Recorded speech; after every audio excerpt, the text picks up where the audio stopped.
and there's a star system there called Lisa, L-E-S-A. And the reason they took him here was because this was in an entirely different region of the universe, in a different galaxy, where things were far larger.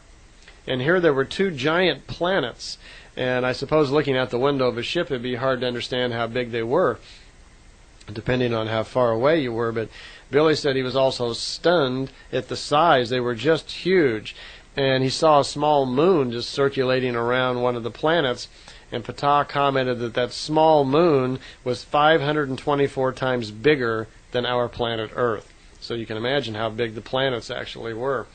One of these planets had human life on it. They made a leap, a hyperleap, in that solar system, and they had to make a leap within the system because it was so big. This is an area of the universe where the planets are far larger than they are here. It was at this point that he commented that living on Earth, we really have no conception of how big things are, how long they are, and how time actually works. The distances, things would just stagger us. Most of us live a very brief lifetime of 50, 70, maybe 80 years on here, and that's really our conception of what a life cycle is. And we have no concept of what it's like to see something 1,000,000 years old or 5,000,000 years old. And Ptah mentioned here some insights into spiritual growth. He mentioned, wouldn't the Earth person be surprised to find out that the average person on Earth is over 100 million years old as a spirit form.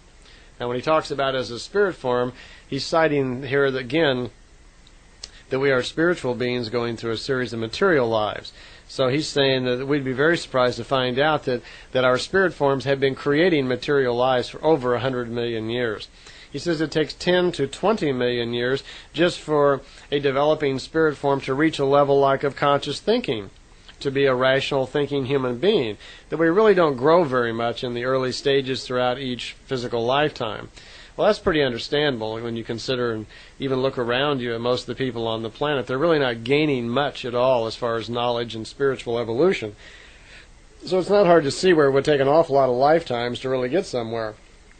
He says it takes literally billions of years for us to live through the entire physical existence to the point where we no longer need the physical body and move into what's called light body existence. Normally that entire period could take over 70 billion years.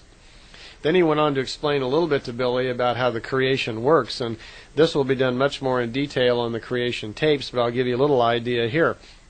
The universe that we live in, which they're calling a creation, has a lifespan of 311 trillion and 40 billion years. This is the entire spiritual length, not the physical length of the universe. For the universe is first a thought, then it's an idea, then the idea is manifested into like thought energy. That thought energy then evolves thicker and thicker and becomes fluffy matter. Fluffy matter then evolves into gas. Gas then evolves into solid matter. Remember from earlier that matter and energy in the universe are pretty much the same things existing in different forms. That the entire universe is solid matter, which is coarse matter as they define it, and energy is fine matter. So the universe itself goes through a long stage of evolution as fine matter before the physical or coarse matter of the universe actually evolves. So when we hear 311 trillion years, the vast majority of that is in fine matter or energy before it actually evolved into the planets. We're currently in the 47th trillion year of that cycle, by the way. He says that a creation, one cycle of expansion, evolution, development, and contraction is called the Great Time. And that's the 311 trillion and 40 billion years. A universe, or a creation, they're meaning the same thing here, that a creation will go through this cycle 7 times. Each time it goes through a period of expansion and contracts and pulls back into itself, it goes through a sleep period, equal to about the same amount of time that it was expanding and contracting. It then repeats that cycle again. And it goes through 7 cycles of that, these 7 great times. Each time, I think there is some algorithm here that they get longer each time. It says in the mathematics in here, though, that the 7 great times, though, are equal to 7 times 311 trillion. That's a huge number. Now, it will go through that cycle 7 times. They have learned and understood that from their own science and from other races, And he says this is the creational formula of time, that this is what the universe is doing, this expansion and contraction on this scale of sevens. And this is where the numerology of the creation comes from, these numbers of 7. So they have learned that the cycle that the universe is going through, which we'll talk more about later on, is repeated throughout all evolution. It's repeated in humans and animals and everything. That the human beings go through also through 7 levels of evolution, 5 of them physical, 2 of them non-physical. That the human being then will go through, imitate more or less the cycles of what the creation is doing. This is why we have life cycles, and we'll talk a little bit more about this later on, but I want to kind of get the idea into your thinking here. That we as spiritual forms go through a series of material lifetimes until such time when we no longer need the physical existence. It no longer provides us the information to make logical things that improve our evolution. We go through then continued development, which lasts billions of years, and then it's kind of like graduating. At a certain point then, our spirit form will merge with other spirit forms and become what's called a we form intelligence, where spirits come together, lose all awareness of the physical being, and eventually become part of creation itself. And this will be our first time we may talk about this, but this is where the concept of creation and us becoming at one with gods or part of creation comes from, that we actually do. The Plejadians are telling us that the creational energy of a universe is actually spirit forms that have evolved to that level of evolution and now partake in that. That you and I can look forward to that too. We will evolve through material lifetimes till we get to the point where we no longer need the physical. We will evolve into being spiritual entities. Then we will come together as group consciousness, and at some point in time then our consciousness, along with many others, will join up with the creational energy. And this is what Billy was experiencing when he was in eternity for that 7 minutes. Okay. There was another question while they were moving on a jump to another area. Billy wanted to know what was this thing about this number 666 and the Antichrist, and how did that relate to Christianity?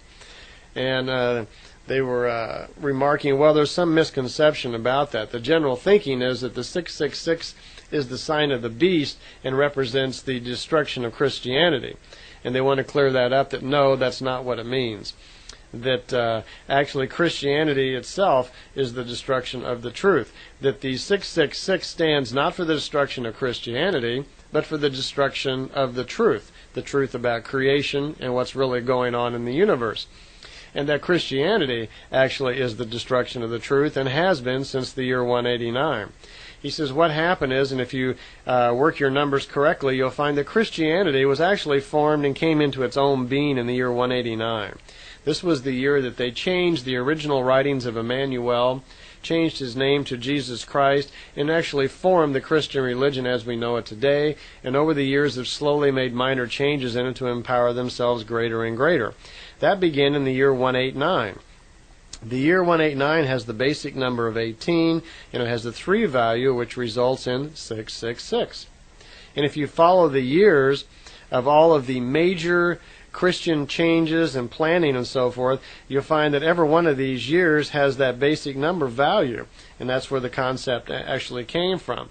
Later on, when we discuss the Talmud a little bit, you will hear all about how Emmanuel actually described that in his original teachings and prophesied how that his name would be changed, how his teachings would be altered to serve the purpose of the church, and how it would affect our society.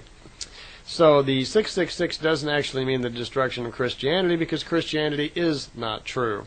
As you'll hear more on the Talmud tape, the Plejadians will have led Billy to the truth about Christianity, about Emmanuel, and to his original writings, which do explain the New Testament far better. So with that, they're moving on to a new area, and they come into a new galaxy. It's called Mara.